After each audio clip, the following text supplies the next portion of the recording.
ఛత్రపతి శివాజీ జన్నత్ చేరుకున్నారు జనా.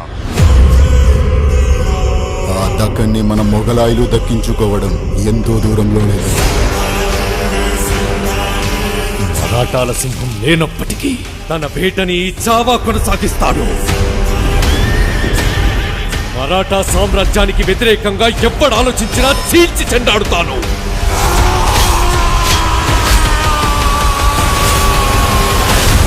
గర్జనకి లొంగకపోతే పంజావేటు తప్పదు.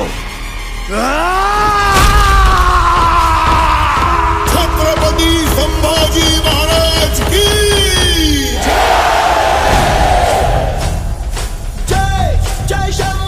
ఈ యుద్ధం స్వరాజ్య సాధన కోసం చేసే యజ్ఞం. ఆ మహాదేవుని సాక్షిగా ప్రతి పౌరుడి సంరక్షణే మన లక్ష్యం. స్వరాజ్య స్థాపన సాక్షాత్ ఈశ్వరేచ్ఛ.